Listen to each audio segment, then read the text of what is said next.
datangnya awan gemawan mendung yang berarak di atas kepala orang yang baca surah Zahrawain ini, dua surah kuntuman bunga ini datang daripada seorang. Begitu juga dengan beberapa lagi syafaat yang disebutkan di akhirat kelak. Itu berlaku antara Nabi dengan seorang sahabat, dan sahabat inilah tolong cerita dekat sahabat yang lain. Syafaatnya terhadap umat melakukan dosa besar yang dikenal sebagai Ahlul Kabair, orang yang buat dosa besar, syafaat pada Nabi. Itu juga diceritakan kepada perorangan. Semua mukjizat daripada Quran. Nabi bercakap dengan batang pokok kurma yang mereput. Nabi bercakap dengan dak. Nabi membelah bulan. Peristiwa Nabi SAW menyembuhkan beberapa luka dan sakit beberapa orang. Dalam Gua Thur, Sayyidina Abu Bakar As-Siddiq radhiyallahu an hanya diludah pada tempat kena sengat dan hilang sengatan bisa itu. Sehinggalah direkodkan dalam pengkisaan hijrah yang begitu agung perjalanannya. Begitu juga bagaimana Nabi SAW menyembuhkan beberapa lagi kalangan sahabat yang terlibat dalam situasi perang, cedera dan sebagainya, dan benar tu berlaku seorang. Qala Nabi sallallahu alaihi wa alihi wasallam, salam qabla al-kalam. Assalamualaikum warahmatullahi wabarakatuh. Alhamdulillahi rabbil alamin. Salatu wassalamu ala ashrafil anbiya'i wal mursalin wa imamal muttaqin wa ala alihi wa ahli baitihi wa sahbihi ajma'in. Ashhadu wa nashhadu an la ilaha illallah wahdahu la sharika lah wa ashhadu wa nashhadu anna Muhammadan abduhu wa rasuluh la nabiyya ba'dah. Innal hamdalillah nahmaduhu wa nasta'inuhu wa nastaghfiruh min shururi anfusina wa min sayyiati a'malina may yahdihillahu fala mudilla lahu wa may yudlil fala hadiya lahu. Subhanaka la ilma lana illa ma 'allamtana innaka antal alimul hakim. Wa tub 'alaina ya maulana innaka antat tawwabur rahim. Allahumma inna nas'aluka fahman nabiyyin wa hirzal mursalin wa ilhamal malaikatil muqarrabin. Allahumma aghnina bil 'ilmi wa zayyina bil hilmi wa akrimna bit taqwa wa jamilna bil 'afiyah. Nawaitu ta'alluma bit ta'lim wa tazakkur bit tazkir wa naf'a wal intifa' wal ifadah wal istifadah wal hassa ala tamassuki bi kitabillah wa sunnati rasulihi wa du'a ila al-huda wa dalalah ala al-khair ibtigha'i wajhillah wa qarbihi wa mardatihi wa sawabihi lillahi ta'ala. Allahumma salli al-islam wal muslimin wal mu'minin wal mujahidin wal mustada'afin fi Raffah wa fil Ghazah wa fil Difah wa fil Falastin wa fil Syam wa fi kulli makan wa kulli zaman. Rabbi syrah li sadri wa yassir li amri wa hlul 'uqdatam min lisani yafqahu qawli. Rabbi ja'alni muqimas salah wa min zurriyyati rabbana wa taqabbal du'a. Amma ba'd. Alhamdulillah, tama-tamanya dan selama-lamanya kita rafa'kan syukur kehadrat Allah Subhanahu wa taala dengan faham sedar segar bahawasanya Allah jualah yang menciptakan langit dan bumi serta apa yang ada di antara keduanya dengan kekuasaan mutlak milik Allah dan ketunggalan Allah Subhanahu wa taala. Seterusnya salawat serta salam ke atas junjungan besar baginda Nabi sallallahu alaihi wasallam. Manusia menjadi asbab musabab paling utama dan mulia sehingga kita diberikan kebaikan, diimpunkan dalam ketaatan, diberikan pinjaman iman dan Islam sampai ke malam ini. Justru berbanyak oleh kita untuk berselawat serta salam ke atas baginda Nabi sallallahu alaihi wasallam. Moga-moga dengan memperbanyakkan selawat akan menjadi asbab kita didudukkan bersama baginda Nabi sallallahu alaihi wasallam di akhirat kelak insya-Allah. Allahumma salli ala sayyidina Muhammad wa ala ali sayyidina Muhammad kama sallaita ala sayyidina Ibrahim wa ala ali sayyidina Ibrahim wa barik ala sayyidina Muhammad wa ala ali sayyidina Muhammad kama barakta ala sayyidina Ibrahim wa ala ali sayyidina Ibrahim fil alamin innaka Hamidun Majid. Baik. Tuan-tuan hadirin muslimin mukminin rahimakumullah sekalian, insyaallah pada malam ni mengisi ruang i'tikaf tuan-tuan yang mulia menantikan masuknya waktu Isyak, kita bawakan perkongsian daripada kitab Asyaratus Sa'ah daripada Dr. Yusuf Wabil, tanda-tanda kiamat, tanda kecil dan tanda besar. Yang mana pada malam ini tajuk perbahasannya adalah pada bab yang ketiga, muka surat 32, iaitu hujahan hadis ahad dalam persoalan akidah. Dan pertemuan yang terakhir bersama dengan tuan-tuan telah pun kita noktahkan perbincangan berkenaan dengan nama-nama hari kiamat. Dan pada malam ini diangkat bicara berkenaan dengan hujahan hadis ahad. Ini dikanakan oleh beberapa dapatan yang dimuatkan dalam pengkajian secara cermat di kalangan ulama, terutamanya ulama yang mengunjurkan perkara berkaitan tentang ilmu fitan wal malahim. Kerana tidak dapat tidak, apabila nak ditelusuri tandaan dan juga pemetaan perjalanan akhir zaman oleh baginda Nabi sallallahu alaihi wasallam, kebanyakannya datang daripada hadis yang berada dalam kumpulan hadis ahad. Ada yang disebutkan sebagai mutawatir ma'nawi, cumanya banyaknya nanti kita akan jumpa hadisnya daripada hadis ahad.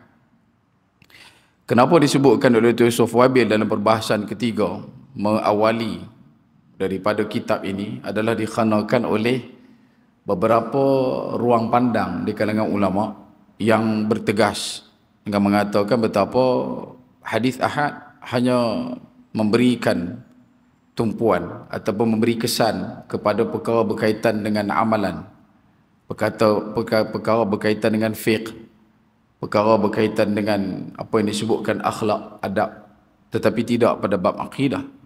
Sedangkan perkara berkaitan dengan kiamat yang banyak adalah hadis ahad, ia semestinya berkaitan dengan akidah, kerana beriman kepada hari kiamat termasuk dalam aqaidul iman, termasuk dalam rukun iman. Bahkan kedudukannya diletakkan pada kedudukan yang kelima selepas daripada beriman kepada Nabi dan Rasul. Jadi kerana itu Dr. Yusuf Wabil memberikan penekanan betapa pendapat sekelompok di kalangan orang-orang tertentu, terutamanya daripada kalangan ulama, yang menolak betapa hadis ahad ini tidak boleh dijadikan pedoman dalam bab akidah adalah kerana hadis yang perawinya dipercayai dan kemudian hadis tersebut sampai kepada kita melalui jalur pada sanad yang sahih, maka ia adalah satu perkara yang wajib diimani dan juga dibenarkan oleh kita, baik itu berupa hadis ahad maupun mutawatir. Dan inilah mazhab para salafus salih yang hidup 300 tahun bersama dengan Nabi, selepas daripada Nabi di kalangan para sahabat, begitu juga tabi'in, tabi'in dan seterusnya mencecah hingga kemuncak 300 tahun selepas daripada Nabi SAW. Bahkan dimuatkan dalil oleh Dr. Yusuf Wabil dalam suratul Ahzab ayat ke-36, "Wa ma kana lil mu'minin wa la mu'minah idza qada Allahu wa rasuluhu amran an yakuna lahumul khiyaratu min amrihim." Allah Subhanahu Wa Taala berfirman yang bermaksud, dan tidaklah patut bagi lelaki yang mukmin dan perempuan yang mukmin apabila Allah dan Rasulnya telah menetapkan satu ketetapan, akan ada lagi bagi pihak mereka melakukan pilihan yang lain tentang urusan tersebut. Perlu juga untuk kita lurus laraskan dalam bab pemetaan perkara berkaitan tentang hadis ahad dan juga hadis mutawatir. Hadis mutawatir ni dia memberikan maksud faham mudahnya adalah satu perkataan daripada Nabi, satu teguran daripada Nabi, satu insiden yang berlaku antara sahabat dengan Nabi, dan sahabat ramai yang menjadi saksi setiap dari perkataan tu. Hadis mutawatir ini adalah hadis yang disampaikan kepada ramai sahabat. Dia berlaku dalam khutbah, dia berlaku dalam liqa', dia berlaku dalam majlis ilmu, dia berlaku dalam satu rapat ramai para sahabat dengan Nabi SAW. Bagi contoh mudah antaranya yang biasa dan senang kita capai adalah daripada Imam An-Nawawi yang merekodkan satu hadis yang dimuatkan dalam kitab Arba'in, hadis 40. Hadis yang pertama tu, innamal a'malu bin niat. Jalur hadis tu diambil daripada Abu Hafs Sayyidina Umar Al-Khattab radhiyallahu anhu. Dalam rekod Asbabul Wurud berkenaan dengan hadis tersebut dicatatkan betapa sahabat Nabi SAW yang mendengar terus daripada Nabi pada kalam innamal a'malu binniyat adalah seramai 700 orang sahabat. Ada ramai yang dengar. Cuma Imam An-Nawawi dia tak ambil daripada yang ramai itu semua. Dia cuma ambil jalur Sayyidina Umar Al-Khattab radhiyallahu an. Begitu juga pada tampilan hadis yang disebutkan sebagai hadis Jibril. Hadis panjang berkenaan iman, Islam, ihsan dan juga mata sa'ah. Hadis itu juga ramai yang meriwayatkan. Tetapi Imam An-Nawawi diambil pada jalur yang disebutkan oleh yang disebutkan oleh Imam Bukhari, yang diambil daripada Sayyidina Umar Al-Khattab radhiyallahu an. Jadi dia boleh ambil pada yang lain, tapi dia ambil cuma daripada Sayyidina Umar. Dan hadis itu mutawatir sebab ramai yang dengar. Hadis ahad ni kalau kita nak tengok sebagai contoh mudah, apabila Nabi SAW berinteraksi kepada seorang, bahkan ada sebagian pendapat mengatakan 2 orang. Nabi beritahu dekat seorang 2 tu berkenaan dengan perkara tertentu, dan benda tu disampaikan daripada orang yang disampaikan oleh Nabi SAW itu kepada orang lain. Nanti kita akan sebutkan contoh-contoh yang dimuatkan. Antara lain yang biasa sampai ke telinga kita adalah hadis berkenaan dengan dengarnya tapak kaki Sayyidina Bilal bin Rabah radhiyallahu an di syurga. Perkataan dan peristiwa itu disampaikan oleh Nabi kepada Sayyidina Bilal bin Rabah radhiyallahu an, dan Sayyidina Bilal pula menyampaikan kepada sahabat yang lain, dan sahabat lain menerima hadis tersebut, dan mereka mengetahui betapa Sayyidina Bilal telah ditandakan sebagai satu orang yang masuk ke dalam syurga Allah Subhanahu wa taala.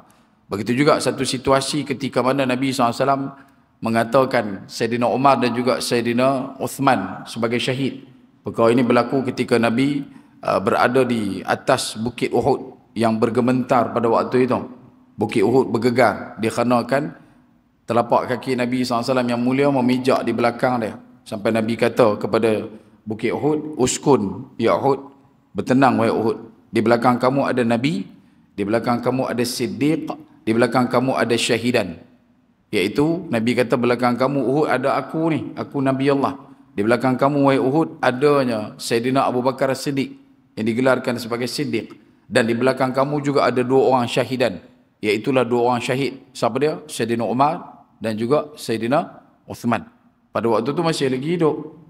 Tak ditandakan berkenaan dengan syahid bagaimana. Cuma syahidnya kedua-dua orang itu bukanlah syahid dalam medan perang, tetapi syahidnya mereka berada dalam rumah mereka sendiri, tetapi masih lagi dikira syahid. Dan benda itu berlaku dalam kedudukan keadaan hanya beberapa orang saja yang merekodkan. Dan disebutkan juga oleh Dr. Yusuf Wabil betapa apabila Allah Subhanahu wa taala dan juga Nabi SAW menetapkan sesuatu perkara, menyampaikan sesuatu benda, maka kerja kita adalah belajar untuk menerima dan beriman dengan perkara yang disampaikan oleh Nabi SAW, tak kira daripada jalur siapa pun, tak kira dalam jumlah ramai maupun sedikit. Cuma kita hari ini terikat dalam konsep majority, prinsip Machiavelli dalam otak kita ni tak boleh nak cabut buang. Kita susah, kita nak habaq pun jadi macam payah, sebab kita duk sangka kata ramai itu betul. Dan memang kita dah didoktrin pun kata ramai itu betul. Cuma dalam konsep hadis diajarkan kepada kita ada hadis ahad yang mana datangnya jalur cuma seorang sahabat kemudian disampaikan dan direbakkan kepada ramai. Dan itu juga masih lagi benar. Dan tak terikat dengan konsep majority pun. Tapi pasal kita ni dah terbiasa dengan konsep majority, maka kita akan ambil yang dikatakan sebagai jumlah yang ramai itu adalah benar, yang tidak ramai itu boleh dipertikai. Sedangkan tidak ada satu neraca timbang yang kita boleh gunakan dalam keadaan demikian. Ibn Hajar antaranya memberikan kritikan, memberikan makluman. Dia mengatakan sungguh sudah terkenal perbuatan sahabat dan tabi'in dengan dasar hadis ahad dan tanpa penolakan. Di kalangan para sahabat dan juga tabi'in, bila berhadapan dengan hadis ahad, khabar wahid yang didatangkan oleh seorang saja, kalam Nabi SAW, maka tidak ada langsung penolakan. Maka telah sepakat mereka seluruhnya daripada zaman tabi'in hinggalah merapat kepada zaman sahabat ridwanullah alaihim ajma'in, mereka menerima hadis ahad tanpa celaan, tanpa penolakan dan tanpa sebarang kritikan. Ibnu Abil Izzi pula berkata hadis ahad jika para umat menerima sebagai dasar amal dan membenarkannya, maka dapat memberikan ilmu yakin, yakni kepastian menurut jumhur ulama. Hadis ahad termasuk bahagian daripada hadis mutawatir. Dr. Abu Laith antaranya bila mana melakukan kajian secara teliti berkenaan dengan hadis ahad dan juga hadis mutawatir, dirangkumkan betapa kedudukan hadis mutawatir ini munculnya 10% daripada keseluruhan hadis yang sahih. 90% lagi adalah hadis ahad. Ini kata Dr. Abu Laith bila mana mencerakinkan kedudukan tempo antara hadis ahad dan juga hadis mutawatir. Sedang bagi kalangan ulama salaf, kata Ibnu Abil Izzi, tidak ada perselisihan dalam bab hadis ahad. Makna kata mereka terima, bab akidah pun terima, bab ibadah pun terima, bab akhlak pun terima, apa segala benda hadis ahad terima. Tak ada masalah. Dan ada orang pernah disebutkan bertanya kepada Imam Syafi'i. Dia berkata Rasulullah SAW telah menetapkan kata wa kata.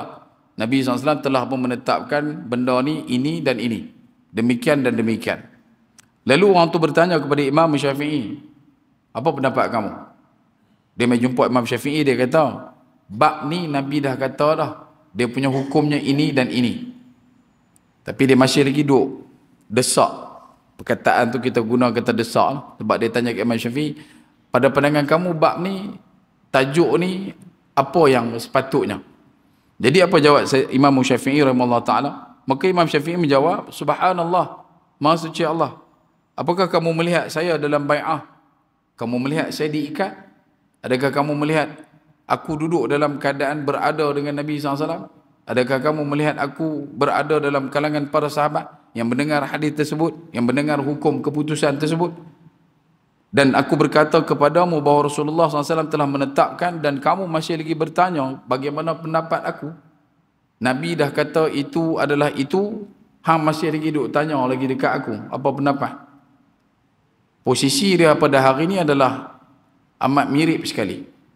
Apabila dah diletakkan dalam Al-Quran sebagai contoh, arak itu adalah haram, judi adalah haram, zina adalah haram, riba adalah haram. Tapi kita masih lagi nak memberikan selit-selit di situ dengan mengatakan memang kalau ikut judi tu haram, tapi dia main tapi juga. Pasal apa duk main tapi? Sebab tu tidak ada jati diri keimanan dalam meledakkan maksud faham sami'na wa ata'na. Mereka masih lagi duk sangka kata depa adalah sami'na wa ata'na dalam mengkritikalkan perbincangan berkenaan sesuatu perkara hukum. Bila sebut kata arak haram, arak memang haram, tapi dalam konteks dia main lagu tu. Apa benda ni? Tu pun ramai lagi duk menghirup dan menjilat, mendokong dan menyokong kelompok punya faham demikian. Bila sebut berkenaan dengan riba, riba adalah haram. Ya, riba haram, tetapi dalam situasi dia main kutu dah.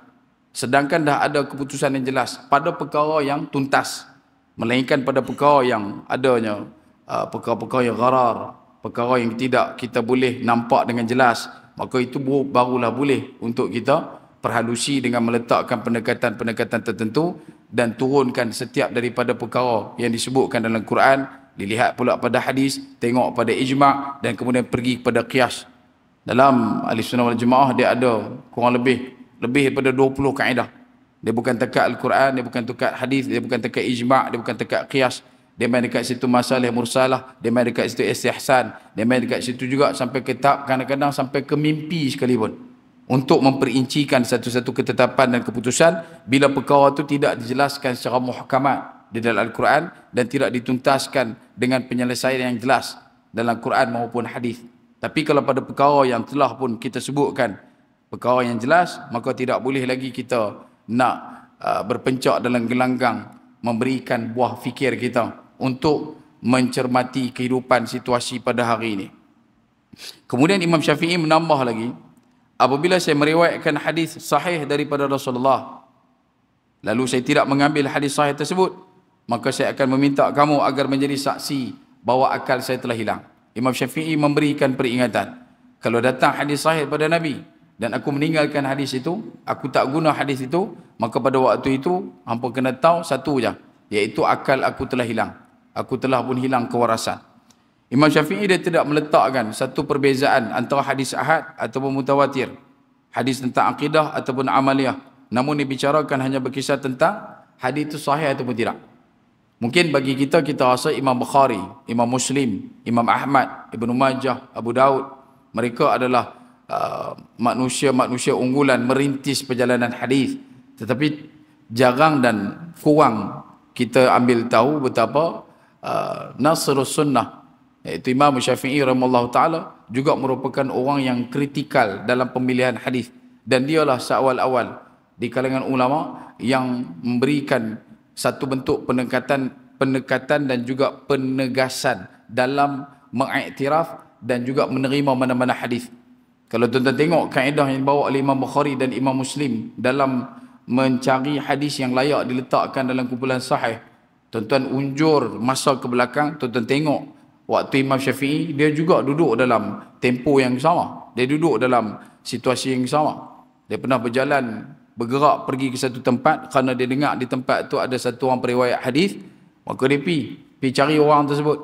Dan bila dia jumpa orang tu, dia tengok orang tu, dia tengok karakter orang tu, dia tengok akhlak orang tu.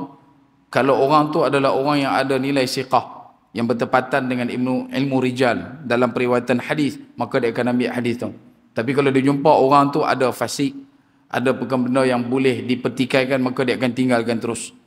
Dalam satu catatan riwayat disebutkan betapa dia pergi ke satu tempat yang jauh untuk mendapatkan hadis daripada satu hamba Allah, dan ketika mana dia pergi jumpa kawan tu, laki itu tengah duduk memanggil kuda. Dia genggam tangan dia dan dia panggil kuda. Dia tu terkenal dan dikenal sebagai satu orang yang meriwayatkan satu hadis. Dan Imam Syafi'i nak pergi ambil dekat dia hadis tu. Ketika mana Imam Syafi'i nampak dia tengah duduk panggil kuda, maka Imam Syafi'i tengok apa yang dia lakukan. Bila mana dah duduk pegang lagu tu, dia duduk panggil kuda, kuda pun main. Bila kuda main dan kuda cium hujung tangan dia, dia buka, di dalam tangan dia tak ada apa.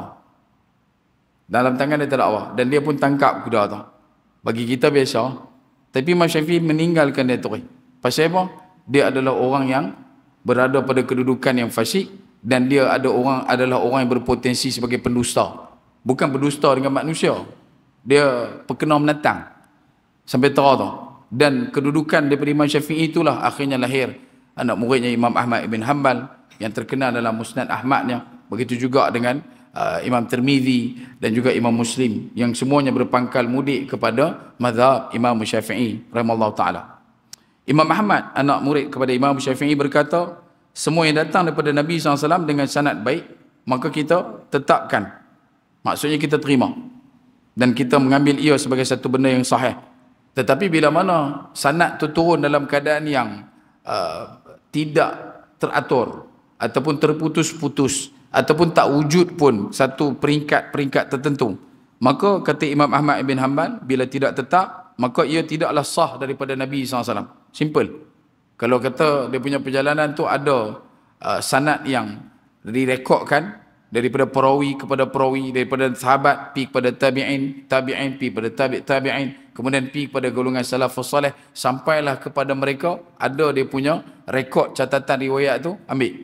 Tapi kalau main dekat sahabat ada, tiba-tiba tabi'in tak ada, tabi'in tak ada, tiba-tiba muncul di zaman salafus salih, untuk Imam Ahmad bin Hanbal dia tolak terus. Dia kata yang itu tak ada periwayatan yang jelas.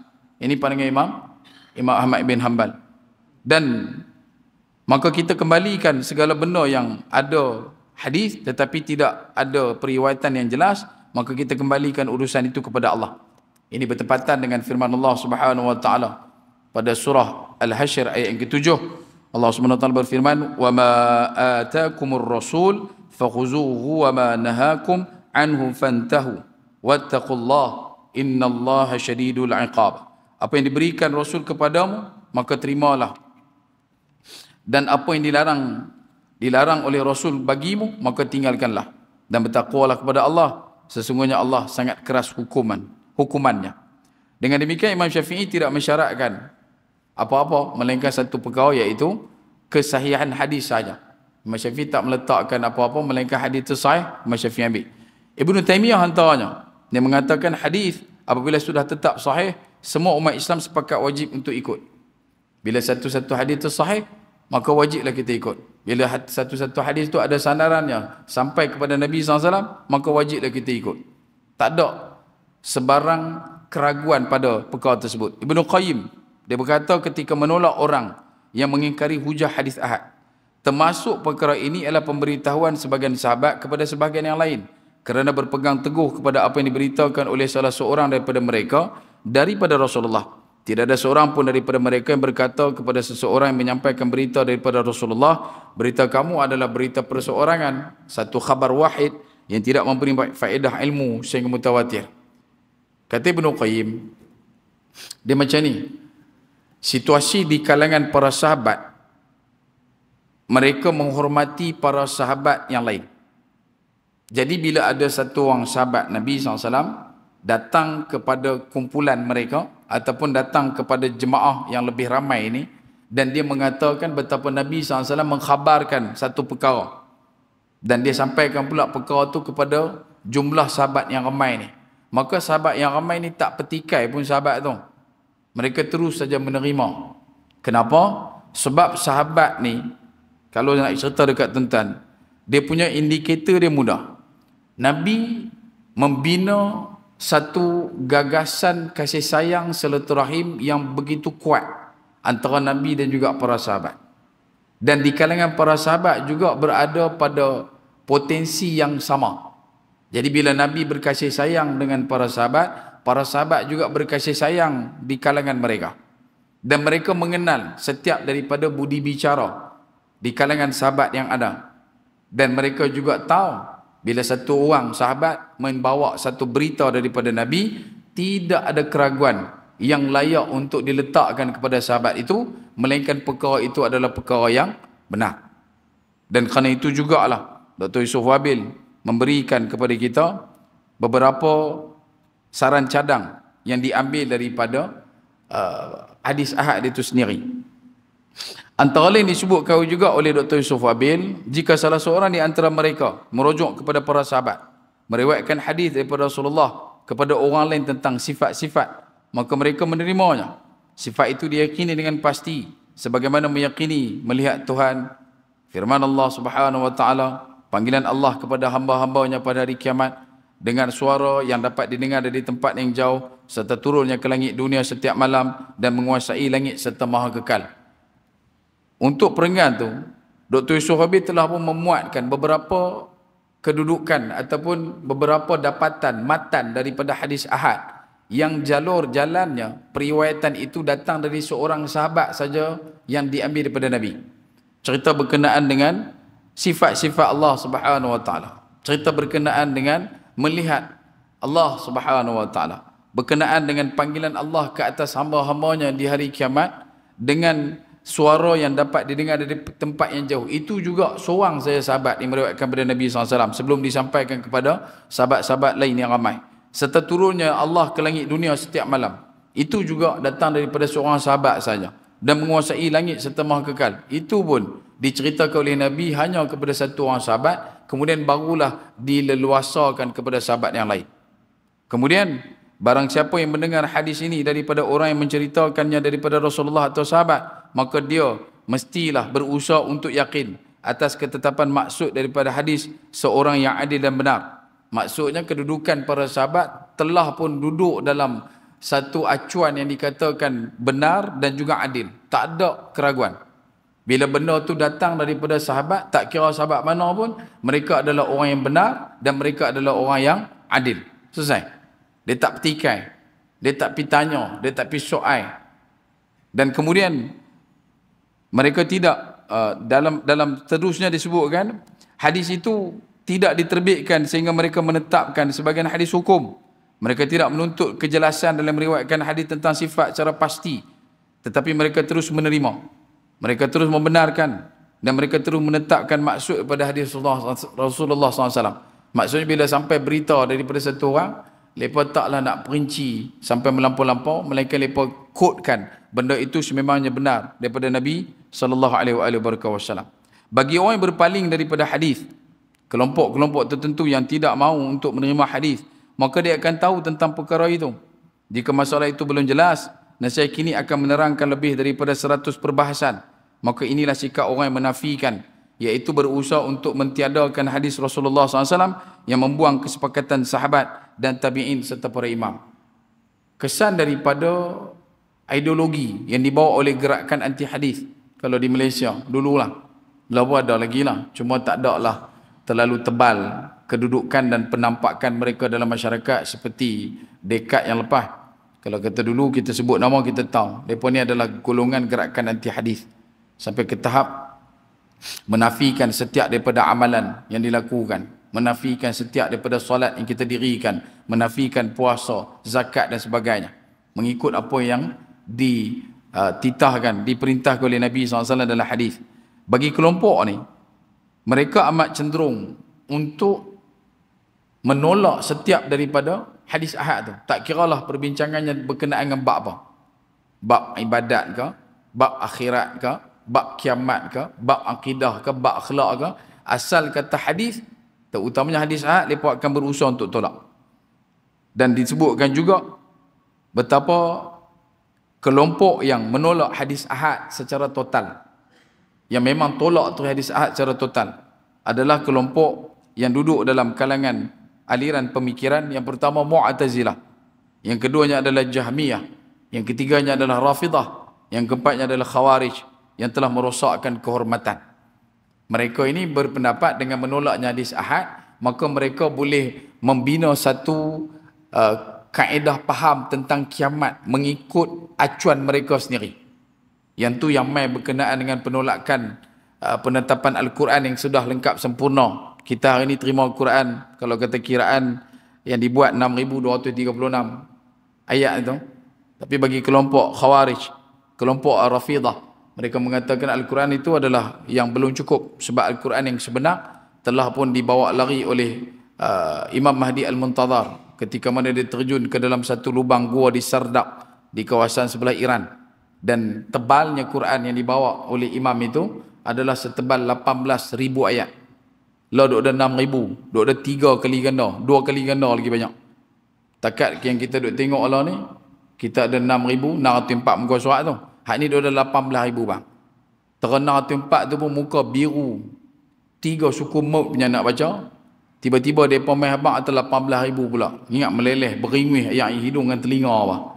Tapi bila masuk pertandingan tilawah, mereka duk top. Tilawah Quran, mereka duk rembah siapa tu juga. Majlis hafazan peringkat antarabangsa pun mereka duk anjur juga. Baca Quran yang kita duk baca juga. Tapi bila tanya, mereka tak kata Quran tu adalah Quran yang sebenar. Kerana Quran yang sebenar telah pun dibawa lari oleh imam yang mereka katakan itu. Dan mereka ni amat kuat berusaha sebenarnya untuk menidakkan setiap daripada hadis ahad, terutamanya dalam bab akidah berkaitan dengan kiamat. Kerana mereka dah ada dah peta sendiri berkenaan dengan kiamat yang mereka sedang cipta. Antaranya disebutkan tentang Al-Mahdi, setiap tahun mereka akan melakukan satu ritual, meletakkan kuda putih di pintu gua di kawasan Sardab itu, dan mereka akan panggil imam tersebut untuk keluar. Dan bila imam tu nanti keluar pada faham dalam hadis yang mereka buat itu, akan dia naik kuda tersebut dan dia akan bergerak pergi ke Madinah. Dan dia akan hidupkan Sayyidina Abu Bakar, dia akan hidupkan Sayyidatina Aisyah, dia akan hidupkan Sayyidina Umar, dia akan hidupkan Sayyidina Uthman, dan kemudian dia akan memberikan hukuman disebabkan oleh kehormatan ataupun kemuliaan yang Allah Ta'ala bagi dekat Imam Al-Mahdi mereka itu.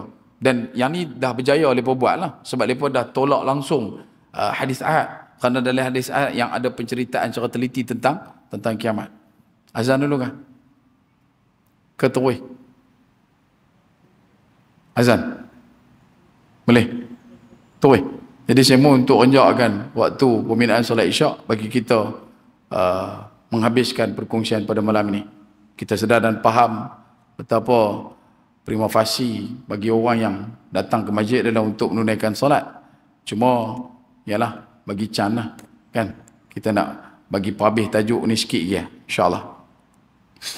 Begitu juga disebutkan pendapat itu diikuti oleh sebagian ulama usul dan fuqaha. Bahkan para imam telah menjelaskan perbezaan pandangan mereka daripada pendapat yang mengatakan bahawasanya hadis ahad memberikan faedah ilmu. Sungguh pun benda itu adalah benda yang kita sebutkan sebagai datangnya daripada satu orang sahaja. Tetapi selama mana dia berdiri pada kebaikan ilmu, maka itu adalah satu perkara yang perlu untuk kita ambil. Kerana ilmu ni di kalangan orang iman, dia adalah satu benda yang wajib untuk kita kutip. Dan bila mana kita pergi ke majlis ilmu, Antara yang disebutkan Imam Syafi'i, kena Imam Al-Ghazali dia kata kena tambat. Ilmu ni umpama binatang liar. Bila kita dapat satu fakta, kita dapat satu ilmu, maka kita kena tambat dah. Tambat dia macam mana? Tambat dengan catatan. Kita tambat dengan tulisan supaya kita boleh ingat. Demikian pendapat Imam Malik, Imam Syafi'i dan juga murid-murid Abu Hanifah, golongan Ahnaf, dan juga Daud bin Ali dan muridnya seperti Muhammad ibn Hazm. Adapun yang mengingkari hujah hadis ahad kerana kesamaran bahawa hadis ahad mengandungi zan. Mereka bawa pula satu lagi taktikal dalam usaha untuk menidakkan kedudukan hadis ahad pada bab berkenaan dengan akidah, iaitu mengatakan hadis ahad ni berkemungkinan zan sebab dibawa oleh satu orang. Satu orang sahabat tu saja mai. Dan mungkin sahabat tu dia akan kata, aku pernah dengar satu. Ataupun yang kedua, dia katakan para sahabat ini menyebutkan, aku rasa Nabi beritahu begini. Jadi mereka bawakan satu bentuk, kata para sahabat ni sebenarnya bukannya dengar dan ingat apa yang Nabi sebutkan, tetapi mereka cuma menyangka-nyangka. Mereka duduk dalam keadaan berisiko untuk mereka benda tu. Dan mereka bawakan dalil, iaitu dalam surah An-Najm. Allah Ta'ala berfirman, iyattabi'una illa adh-dhann wa inna adh-dhanna la yughni minal haqqi syai'a. Dan disebutkan yang bermaksud mereka tidak lain hanyalah mengikut persangkaan sahaja, sedangkan sesungguhnya persangkaan itu tiada faedah sedikit pun terhadap kebenaran. Mula-mula mereka letakkan para sahabat duduk dalam keadaan sangka perkataan yang Nabi beritahu dekat sahabat tu. Mereka sebutkan, kata sahabat ni dia akan guna perkataan sesungguhnya aku pernah mendengar. Kan selalu datang hadis kat kita, sami'tu Rasulullah sallallahu alaihi wasallam. Dia kata aku mendengar Nabi SAW berkata. Jadi mereka rangkumkan kata dengar tu berkemungkinan zan, sangka ya. Padahal Nabi tak kata lagu tu pun. Mereka bawa kaedah pemikiran begitu dalam, bukanlah berusaha nak menolak hadis ahad, tetapi nak abang kata hadis ahad tu tak boleh nak diletakkan pada bab pembincangan akidah. Dan mereka datangkan dalil ni sebab zan ni tak ada benda baik, melainkan dia adalah benda yang tidak memberikan faedah kepada kebenaran. Maka Dr. Yusof Wabil bawa satu jawapan balas, merespon daripada kelompok yang menggunakan dalil ini sebagai satu hak untuk menolak hadis ahad dalam bab perbincangan akidah. Maka dia kata perlu dijelaskan bahawa hujah mereka dengan ayat ini tidak diterima. Ini kerana zan yang bermaksud persangkaan di sini bukan persangkaan yang biasa kita lakukan, akan tetapi persangkaan yang berupa keraguan, dusta dan kira-kira. Dalam kitabun Nihayah Al-Lisan dan lainnya daripada kitab kamus bahasa, zan bermaksud keraguan. Maksudnya dia bukan kata sami'atu itu, dia bila mereka kata benda tu adalah sangkaan, yang nak kamu tuduh orang yang duk sangka-sangka ni adalah sahabat Nabi SAW, yang mana mereka tidak akan ada satu sifat untuk mereka-reka ataupun nak melakukan satu benda sebagai tokok tambah pada perkataan Nabi SAW. Cumanya berkemungkinan pada sahabat A dan B, Nabi SAW akan gunakan formula bahasa yang sedikit berbeza. Bagi contoh yang kita tengok dalam Quran pun ada yang disebutkan nasakh mansukh, antara ayat yang kita sebutkan wala tajassasu. Itu kaedah kita baca mengikut riwayat Imam Hafs, Imam Asim, tariqat Syatibi, maka kita kata wala tajassasu. Tapi bagi qiraat lain dia akan sebut wala tahassasu. Tetapi ia tetap juga pada naratif yang sama, memberikan maksud kesan impak yang serupa. Cuma perkataan Nabi untuk sahabat-sahabat ni ada dia punya keperluan, dia mengikut tingkat faham para sahabat. Sebab tu untuk Abu Dzar Al-Ghifari sebagai contoh radhiyallahu an, ketika mana dia minta jawatan, Nabi pegang dia, Nabi sentuh dia, Nabi lurut belakang dia, dan Nabi nasihatkan sedikit demi sedikit. Sebab Abu Dzar Al-Ghifari ni dia adalah satu orang direct spoken. Dia tak boleh faham, dia bukan tak boleh faham, dia tidaklah boleh untuk kita nasihatkan dengan keadaan memberikan satu baris ayat. Tak. Dia kena main dengan sentuhan, dia kena main dengan belayan, dia kena main dengan satu makluman yang mendekat. Barulah dia boleh ambil kata itu adalah nasihat yang benar-benar nasihat. Untuk Sayyidina Abu Dzar Al-Ghifari radhiyallahu an. Sebab tu ketika mana dia masuk Islam, dia tanya dekat Nabi SAW, masuk Islam lah. Dia kata kalau masuk Islam ni, hidup pun benar, mati pun benar. Nabi kata ya, masuk Islam ni hidup pun benar, mati pun benar. Nabi kata dekat dia pula, hang nak buat apa? Dia kata dia cuma nak tahu itu ya. Masuk Islam ni hidup benar, mati benar. Ya, hidup benar, mati pun benar. Dan Nabi pesan dekat dia, hang jangan duk pi tebiang bahasa kita lah kan. Nabi kata jangan duk pi pulun habaq dekat orang Mekah kata Islam pula, satgi nanti hang yang teruk. Dia kata nak takut apa kalau kita dah duduk dalam satu kebenaran, hidup kita pun benar, mati kita pun benar, kita kena isytihar kata kebenaran ni adalah satu benda yang benar-benar benar. Maka apa dia buat? Dia tinggalkan Nabi SAW di rumah tersebut, Umar Arqam bin Abi Arqam, kemudian dia terus pi ke Kaabah dan dia terus declare, mengucap. Apa jadi dekat dia? Dia kena renyak orang. Dia kena handuh. Tibai rapat sampai melemah badan dia dan dia jadi pengsan kalau ikut dalam kitab sirah Riyad Maktum. Yang selamatkan dia adalah Sayyidina Abbas bin Abdul Muttalib radhiyallahu an. Tu pun Abbas kata apa dekat orang Mekah? Hampa tahu tak hampa pukul siapa? Dia kata mana nak tahu, yang kami tahu dia adalah orang yang ikut Muhammad SAW. Hampa cermat sikit, yang hampa pukul ni adalah orang penduduk Ghifar. Penduduk Ghifar ni adalah, kampung Ghifar ni adalah satu tempat laluan yang paling mudah orang Mekah nak pergi ke Madinah. Dan hampa semua yang ada ni bila nak pergi berdagang di Madinah, hampa akan lalu kok perkampungan Ghifar. Kalau dia balik Ghifar, dia nanti petik nama, dia nanti bagi tahu dekat orang Ghifar, jangan bagi orang Mekah lalu, bukan dekat hampa, satu Mekah nanti down. Jadi mereka pun terus tak katuk dia, tak pukul dia, dibawa balik. Bawa balik, rawat dia beberapa hari dan dia sedang, dia segang, dia lega elok, dia bangkit. Apa dia buat? Dia pergi isytihar lagi. Sampai ada ulama cuba kaji. Abu Dzar Ghifari ni mungkin satu orang yang bahasa kita lurus bendul. Tapi lurus bendul dalam kemuliaan para sahabat. Bukan lurus bendul dalam kebiasaan kita ni. Boleh faham Sebab postcode kedudukan sahabat kan kita tak sama. Kalau kita nak tengok balik daripada akhlaknya, kaedah yakin mereka, ibadat mereka tak sama. Jadi kalau lurus bendul sahabat yang kita sebut ni tadi adalah yang lebih baik daripada kita. Bahkan ada ulama yang katakan Sayyidina Abu Dzar ni dia berkemungkinan ada ciri-ciri autisma. Yang ni kalau orang cakap AA dia tak ada jenis kuna-kuna. Abu Dzar Ghifari. Jadi untuk orang macam ni maka Nabi gunakan kaedah yang demikian supaya benda tu lebih mudah ditelan, mudah dihadam oleh kelompok yang sedemikian. Jadi untuk sahabat lain tidak. Nabi cuma perlukan dengan perkataan yang biasa dan dipahami dengan mudah. Sebab tu bila sebut berkenaan dengan perkara ini, tidak ada pun zan di kalangan para sahabat dalam mencermati setiap perkataan Nabi SAW. Ibnu Kathir, Abu Firaq bin Ismail antaranya, apabila dia menafsirkan ayat وَمَا لَهُمْ بِهِ مِنْ عَلْمٍ, maksudnya mereka tidak mempunyai pengetahuan yang benar, yang membenarkan ucapan mereka. Bahkan perkara itu merupakan dusta dan mengada-ada serta kufur yang sangat keji. Mengenai ayat وَإِنَّ الظَّنَّ لَا يُغْنِي مِنَ الْحَقِّ شَيْئًا, iaitu maksudnya tidak dapat menggantikan kebenaran. Zon tu takkan boleh ganti kebenaran. Takat hidup ni bersangka-sangka, takat hidup ni berkira-kira, takat hidup ni kita duk maika-ika, dia takkan pernah duduk dalam nilai kebenaran. Dalam hadis sahih, baginda Nabi SAW bersabda yang bermaksud, berhati-hatilah terhadap persangkaan yang buruk, kerana persangkaan buruk itu adalah sedusta-dusta perbicaraan. Keraguan dan dusta adalah perbuatan dicela oleh Allah. Perkara itu dikuatkan dengan firman Allah Subhanahu wa taala dalam surah Al-An'am ayat yang ke-116. Allah Subhanahu wa taala berfirman, "Iyattabi'una illa dhann wa inhum illa yakhrusun." Yang bermaksud mereka tidak lain hanyalah mengikut persangkaan belaka dan mereka tidak lain hanyalah berdusta terhadap Allah Subhanahu wa taala.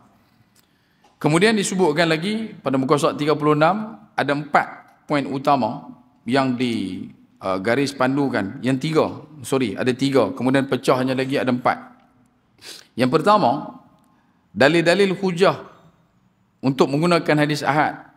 Apabila sudah jelas kepalsuan pendapat, makna kata kita dah tahu dah menolak hujan hadis ahad dalam masalah akidah ini adalah satu benda yang penuh dengan kepalsuan dan penuh dengan perkara yang goyah.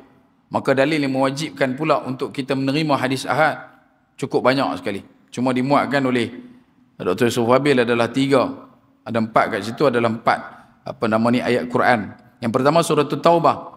Allah Subhanahu wa taala berfirman, "Wa ma kana al-mu'minuna liyanfiru kaffah falawla nafara min kulli firqah minhum ta'ifah liyatafaqahu fid din wa liyunziru qaumahum idza raja'u ilaihim la'allahum yahdharun." Allah SWT berfirman yang bermaksud tidak sepatutnya bagi orang-orang mukmin pergi semuanya ke medan perang. Walaupun wajib ke atas setiap daripada mukallaf di kalangan para sahabat pada waktu itu. Dan lebih utamanya lagi bukan takat pada zaman Nabi, termasuk sampai ke zaman kita.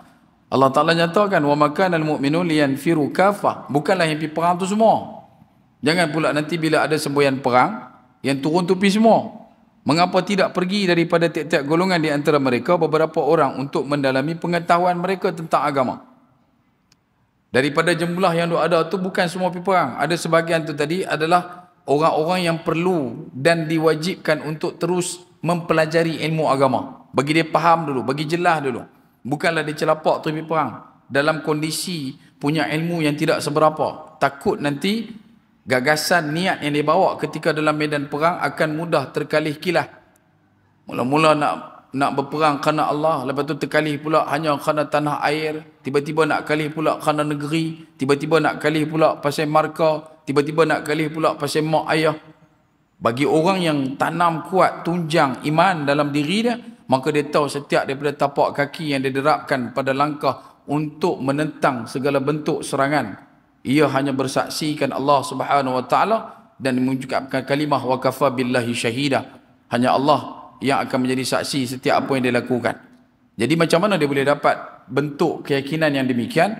Iaitulah dengan apa yang Allah Ta'ala sebutkan daripada kelompok yang ada tu, sebahagiannya perlu untuk mempelajari agama.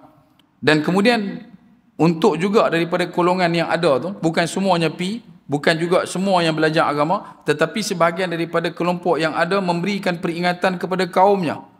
Betapa apabila mereka telah kembali kepadanya, supaya mereka itu dapat menjaga dirinya. Ada juga satu lagi kelompok yang boleh pergi perang tapi tak pergi perang. Tapi kerja mereka apa?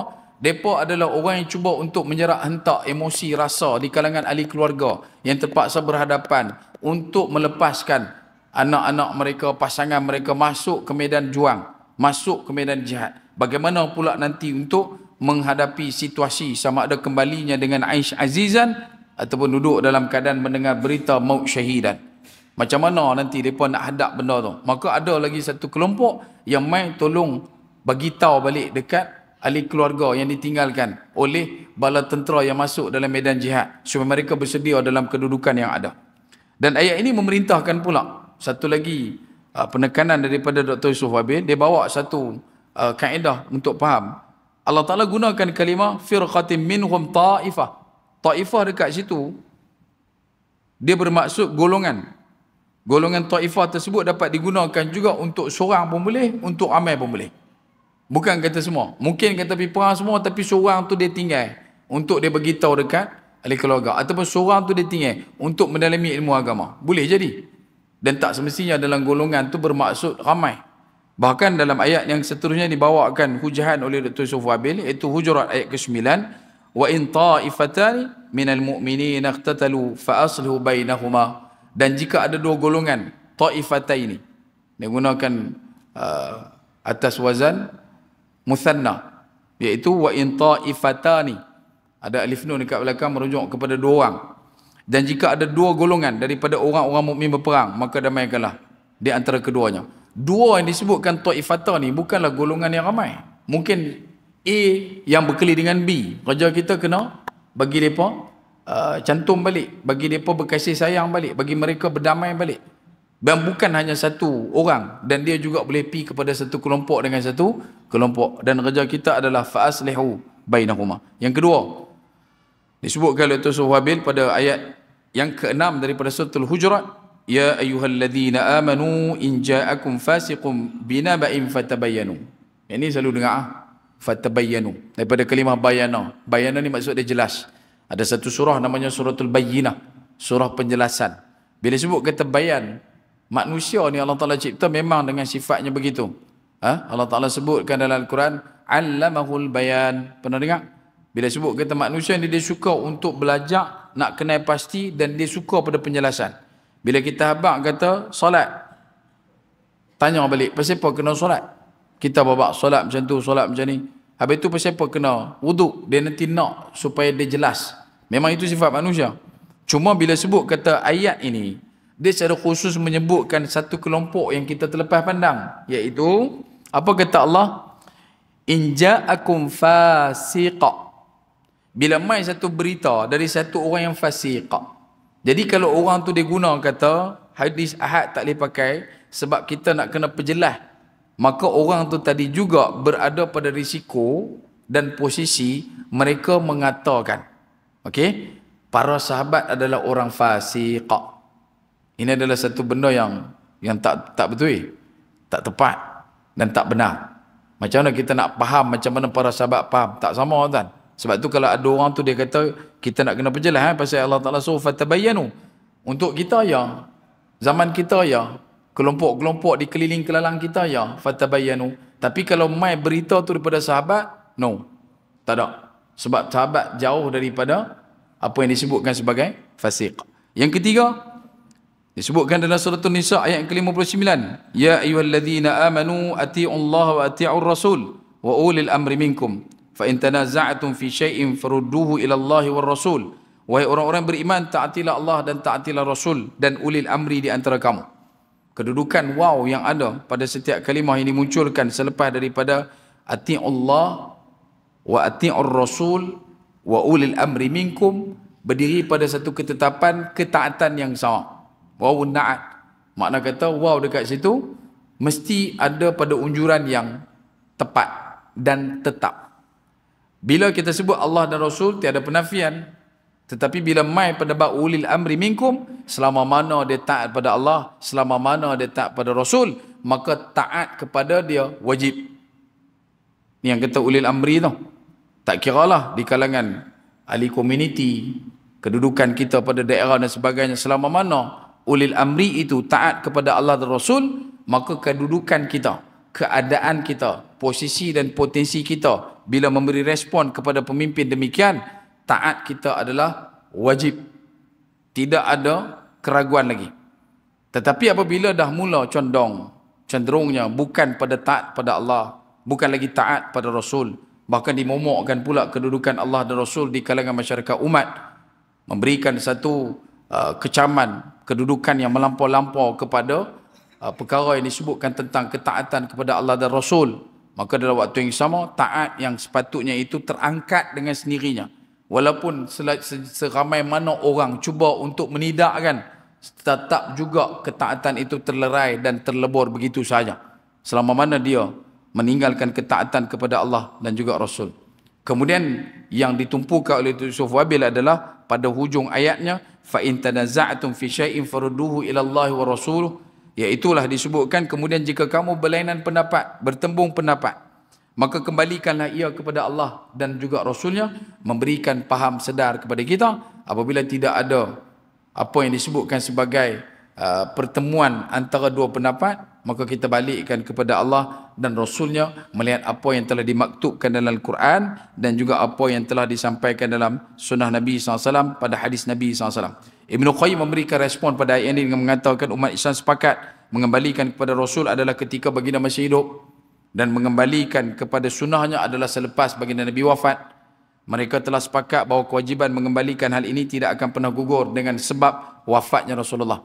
Jangan pula duduk dalam faham kata nak taat kepada Allah dan Rasul dan kembali kepada Rasul itu adalah masa Nabi hidup ya. Nabi dah wafat kan. Nabi wafat tak payahlah. Tak. Nabi hidup pada diri batang tubuh Nabi. Tetapi bila Nabi wafat, kembali kepada lembar hidang sunnah dan hadis Nabi SAW. Maka nak beritahu dekat kita, ketetapan dan ketepatannya adalah kembali kepada Rasulullah adalah tidak pernah bertepian. Sentiasa ada sampai kepada kiamat. Tak boleh kita nak nafikan benda tu. Dan disebutkan bila hadis mutawatir dan hadis ahad itu tidak memberikan ilmu dan kepastian yakin, maka mengembalikan kepadanya itu tidak perlu. Dan abang kata kalau dah mai hadis mutawatir dan hadis ahad dan kita yakin, tak payahlah duk pergi cari yang lain. Tapi kalau yang mai ni pasal tak yakin dekat hadis ahad, tak yakin dekat hadis mutawatir, maka dia kena patah balik untuk tengok pada Quran, tengok balik pada ketetapan apa yang Allah Taala perintahkan. Yang ni yang bawakan ati Allah wa ati Rasul tu. Dah Allah kata taat pada Allah, taat pada Rasul, jadi Rasul kata apa? Rasul kata A, B, C, ikutlah. Tapi tak boleh nak terima. Kita belajar untuk terima. Bukannya kita belajar untuk petikai benda yang Allah Taala, yang Nabi suruh kita buat. Hari ini kita duduk dalam faham yang berlawanan dengan itu. Dan disebutkan juga ada dua lagi poin Ada 4 dekat situ. Contoh, kalaulah satu orang ni khabar wahid itu tidak boleh dijadikan sebagai pegangan. Maka kata Dr. Yusuf Wabil, kenapa Nabi hantar utusan menghadap raja-raja? Pada satu fasa dakwah Nabi, Nabi cuma hantar seorang utusan. Sebagai contoh dikatakan Abu Ubaidah Amir bin Al-Jarrah dihantar ke negeri Najran. Negeri Najran ni pada tahun ke-10 Hijrah disebutkan mereka hantar delegasi seramai 60 orang jumpa dengan Nabi SAW. Dimulakan dengan Perdana Menteri dia, Ketua dia, Menteri Agama dia, dan juga Menteri Kebudayaan. Dia pemain 60 orang. Dalam rekod disebutkan mereka adalah orang yang mengaku sebagai ahli kitab. Mereka jumpa dengan Nabi. Mereka berdalil dengan Nabi, berhujah dengan Nabi. Sehingga Nabi SAW bagi tahu hujahan bila ditanya, apa pendapat kamu tentang Isa alaihissalam? Maka Nabi bagi tahu dekat mereka, tunggu. Esok aku akan bagi jawapan. Maka mereka pun tunggu Nabi SAW. Esok tu Nabi bagi jawapan. Kalau tengok pada kerangka hijrah ke Habsyah, ketika mana ditanya kepada Ja'far radhiyallahu an, apa pandangan kamu tentang Isa alaihissalam? Maka dibacakan surah Maryam. Kaf ha ya ain sad. Patutnya kalau ikut balik faham kita, Nabi baca lah surah Maryam. Tidak, Nabi tak baca surah Maryam. Nabi baca surah Ali Imran. Dan Nabi memberitahukan pada ayat penciptaan Nabi Isa kamathali Adam. Diciptakan Nabi Isa alaihissalam itu semisal penciptaan Nabi Adam. Dengan kalimah kaf dan nun kun fayakun. Dah bagi tahu dalil macam tu pun mereka masih lagi tidak mahu beriman. Maka disebabkan tak mahu beriman, Nabi balik ke rumah, Nabi kendong Hasan, Nabi tarik Husain, diikut oleh Fatimah Zahra, berjalan menuju ke Kaabah, dan Nabi SAW bagi tahu dekat golongan kelompok Bani Najran, hampa mai semua, jom kita sumpah depan Kaabah dan kita tengok siapa betul siapa salah. Mubahlah Nabi ajak orang Bani Najran ni untuk bersumpah depan Kaabah. Jadi bila mana mereka pun tengok Nabi dengan muka yang serius, yang betul-betul memang nak buat, sebahagian daripada wakil yang disebutkan kata wakil agama Bani Najran ni bagi peringatan. Dia kata jangan duk buat pasal hampa nak pergi sumpah dengan dia ni. Takut nanti bukan takat nama hampa orang tak kenal, satu bulu hampa pun tak kena datang muka bumi ni. Jadi mereka pun bersetuju, tetapi tidak mahu masuk Islam. Mereka cuma bersetuju untuk bayar jizyah. Mereka mengaku untuk bagi 2,000 helai pakaian kepada Nabi SAW sebagai bayaran jizyah tersebut. Dan mereka mulakan dengan memberi 1,000 pakaian. Pada setiap 1,000 pakaian diisi dengan 40 dirham uqiyah yang diikat dan dimasukkan ke dalam soket baju yang diberikan kepada Nabi SAW. 1,000 untuk tahun tu, dan kemudian pada tahun yang seterusnya bagi lagi 1,000. Dan mereka bernaung di bawah kerajaan Islam Madinah, Bani Najran ni. Siapa yang mula-mula hantar utusan yang pi dekat mereka? Siapa utusan dia? Adalah Abu Ubaidah Amir bin Al-Jarrah, seorang. Jadi kalau kita kata seorang tak boleh pakai, patutnya utusan Nabi hantar 400 orang. Ataupun Nabi hantar 1,000. Kan? Ini baru kata utusan. Tak, seorang. Begitu juga dengan Dahya Al-Kalbi, satu orang lelaki yang disebutkan sebagai punya wajah mirip dengan Nabi SAW. Dia juga jadi utusan Nabi. Dan dia dihantar ke Basrah. Begitu juga Muaz bin Jabal radhiyallahu an, dia juga menjadi utusan Nabi. Dia seorang, dan dia bawa utusan itu pergi ke, dia menjadi utusan Nabi itu pergi ke Yaman. Jadi nak abang kata seorang pun tak ada masalahnya. Jadi masalah tu kita. Daripada sahabat semua kita nak petikai, dan kebanyakan yang duk petikai ni ialah Rafidah. Rafidah yang duk petikai benda ni, sebab depa sahabat-sahabat ni adalah sahabat yang memang depa duk pangkah pada awal. Jadi bila main hadis tu main pada kelompok sahabat-sahabat ni, mereka akan blok. Yang kedua, Imam Bukhari menyebutkan Abdullah bin Umar radhiyallahu an, anak pada Sayyidina Umar Al-Khattab radhiyallahu an. Dia kata, satu hari pada waktu subuh di Quba, datang satu orang lelaki dan dia memberitahu kepada orang-orang di Quba, di Masjid Quba, betapa Nabi SAW telah pun mengarahkan wajah Nabi ke arah Kaabah. Pada waktu itu mereka masih lagi melihat ke arah Baitul Maqdis. Dan kemudian yang mai itu kata Abdullah bin Umar seorang. Yang mai itu seorang, bukan ramai. Jadi bila dah kata lagu tu, pasal apa depa tak ambil perkataan tu daripada jumlah yang ramai habaq? Tak, seorang tu pun dah cukup. Sebab Abdullah bin Umar kata, laki ni waktu Isyak dia ada dengan Nabi di perkampungan Bani An-Najjar, Masjid Madinah, Masjid Nabawi. Waktu subuh tu dia seorang saja mai. Bila dia mai habaq dekat semua sahabat yang ada di Quba, depa pun solat mengalihkan wajah mereka ke Kaabah. Hanya dikarenakan oleh berita yang dibawa oleh hamba Allah seorang ni.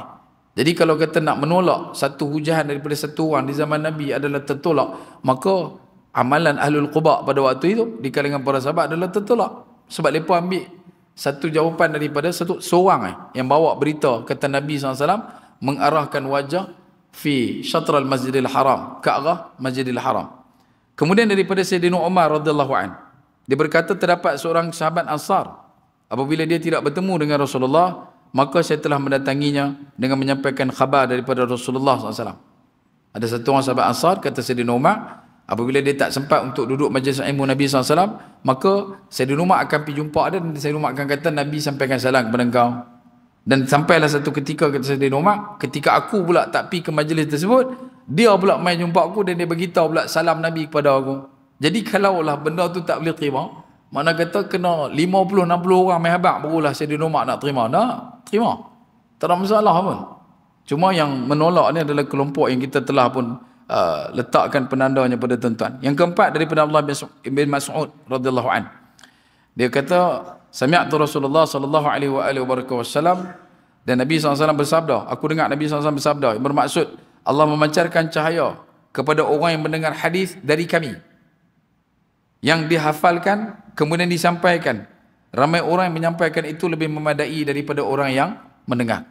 Nak abang kata walaupun seorang yang main abang tetap juga boleh diterima dan dapat ganjaran kebaikan, balasan dipuncakkan oleh Allah Subhanahu Wa Taala di akhirat kelak. Dan rekod yang terakhir pada muka surat 39 disenaraikan antara 14. Ada banyak lagi, cuma disebutkan secara rangkuman ada 14. Orang yang tak ambil hadis ahad dalam masalah akidah, maka mereka adalah orang yang menolak hadis ahad tentang perkara-perkara ini. Ada 14 yang dimuatkan. Dan 14 ini adalah rangkuman. Dia bukan 1 sampai 14 tu 14 benda tak. Dia banyak. Nombor 1, keistimewaan Nabi SAW melebihi semua Nabi. Hadis yang menceritakan tentang perkara ni berlaku kepada sahabat yang sedikit. Seorang. Jadi kalau orang tu dia tak terima, maka dia telah pun menolak hadis yang menceritakan tentang keistimewaan Nabi SAW. Yang kedua, syafaat yang besar di akhirat. Berkenaan dengan membaca surah Al-Baqarah dan juga Ali Imran, datang seperti mana firqatut tuyur, kawanan burung, kelompok burung yang datang untuk menaungi kepala orang yang membaca surah Al-Baqarah dan Ali Imran. Datangnya awan gemawan mendung yang berarak di atas kepala orang yang membaca surah Zahrawain ini, 2 surah kuntuman bunga ini datang daripada seorang. Begitu juga dengan beberapa lagi syafaat yang disebutkan di akhirat kelak. Itu berlaku antara Nabi dengan seorang sahabat, dan sahabat ni lah tolong cerita dekat sahabat yang lain. Syafaatnya terhadap umat yang melakukan dosa besar yang dikenal sebagai Ahlul Kabair, orang yang buat dosa besar. Syafaat pada Nabi itu juga diceritakan kepada perorangan. Semua mukjizat daripada Quran. Nabi bercakap dengan batang pokok kurma yang mereput. Nabi bercakap dengan dha'. Nabi membelah bulan. Peristiwa Nabi SAW menyembuhkan beberapa luka dan sakit beberapa orang. Dalam Gua Thur, Sayyidina Abu Bakar As-Siddiq radhiyallahu an hanya diludah pada tempat kena sengat dan hilang sengatan bisa itu. Sehinggalah direkodkan dalam pengkisaan hijrah yang begitu agung perjalanannya. Begitu juga bagaimana Nabi SAW menyembuhkan beberapa lagi kalangan sahabat yang terlibat dalam situasi perang, cedera dan sebagainya. Dan benar itu berlaku seorang, perseorangan dengan Nabi SAW. Begitu juga dengan yang kelima, proses pemulihan makhluk, sifat malaikat dan jin, sifat neraka syurga. Ini terangkan dalam Al-Quran. Pertanyaan malaikat munkar nakir dalam kubur, antara disebutkan riwayat Imam Ahmad, bagaimana diletakkan manusia, kemudian ditanya soalan demi soalan, kemudian diberikan ancaman kepada orang yang ghair salihah, bagi orang yang salihah diberikan kebaikan dan juga penampakan balasan ganjaran kebaikan di akhirat. Himpitan kubur terhadap mayat, itu juga hadis yang datang daripada periwayatan seorang. Jambatan, telaga, timbangan amal, sirat, haud dan juga mizan, itu juga ada pada bicara hadis Nabi SAW kepada orang perseorangan. Keimanan bahawa Allah menetapkan rezeki, jodoh, ajal maut, kematian satu orang pada manusia ketika dia duduk dalam kandungan ibunya, di saat dia mencecah usia 120 hari dalam perut ni, sampai kandungan 120 hari, maksud dia 4 bulan.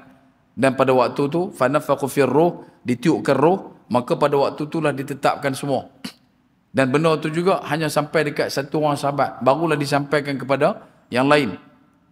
Keistimewaan Nabi SAW dikumpulkan oleh Imam Suyuti dalam Kitabul Khasasil Kubra. Seperti Rasulullah SAW masuk syurga ketika masih hidup, melihat penduduknya serta nikmat disediakan untuk orang bertakwa, berita kepastian bahawa 10 sahabat dijamin masuk syurga. Yang ni semua adalah benda yang Nabi sebut kat satu. Nabi sebut kat Sayyidina Abu Bakar, Nabi sebut kat Sayyidina Umar, Nabi sebut kat Sayyidina Bilal. Cuma dalam satu potensi yang saya bawa kerana itu kisah berkenaan Abdurrahman bin Auf. Abdurrahman bin Auf ini ditandakan sebagai satu orang yang masuk syurga dalam keadaan merangkak. Sedangkan perkataan yang disebutkan itu tidaklah didengar oleh Abdurrahman bin Auf direct pada Nabi SAW. Melainkan ia adalah perkataan diungkapkan oleh Sayyidatina Aisyah radhiyallahu an. Itu pun selepas daripada Nabi wafat. Pada satu fasa perjalanan kehidupan para sahabat selepas Nabi wafat, Sayyidatina Aisyah masih lagi menetap dalam rumah Raudah tu, di Masjid Nabi. Pada satu ketika, kafilah dagangan milik Abdurrahman bin Auf baru balik daripada Syam. 40 ekor unta, muat dengan syarat dengan muatan barang dagangan, berjalan dengan keadaan yang sedikit laju, melintasi kawasan sebelah rumah Nabi. Sebab dia nak pi rumah dia tu, dia kena lalu kot sebelah rumah Nabi tu, di Masjid Nabi. Ketika mana unta 40 ekor bang, tapak kaki unta bukan besar, kaki rebau besar lagi. Dahlah dia berat. Lepas tu bawa pula barang dagangan. Ketika dia meletakkan telapak kaki dia satu demi satu untuk bergerak, 40 ekor punya sembang, 40 kali 4. Duk ada apa? 4 kaki seekor unta.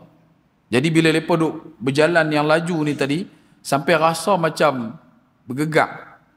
Dia punya rasa tu macam bergegak lah. Jadi Sayyidatina Aisyah tanya dekat pembantu dia, apa yang duk jadi ni? Maka pembantu Sayyidatina Aisyah keluar, dia tengok-tengok, oh dia kata, unta milik Abdurrahman bin Auf, bawa barang dagangan. 40 ekor tu. Jadi kata Sayyidatina Aisyah, patutlah Nabi SAW mengatakan, Abdurrahman bin Auf akan masuk ke dalam syurga, dalam keadaan merangkak. Nak abang kata dia tu meniaga untung, harta dia banyak, maka hisap tu pun lama. Maka sebab itulah kata ulama, dinyatakan betapa Abdurrahman bin Auf masuk ke dalam syurga dalam keadaan merangkak. Tapi perkataan Abdurrahman bin Auf masuk syurga tu, Abdurrahman bin Auf bukan dengar pada Nabi, tapi dengar daripada pembantu Sayyidatina Aisyah.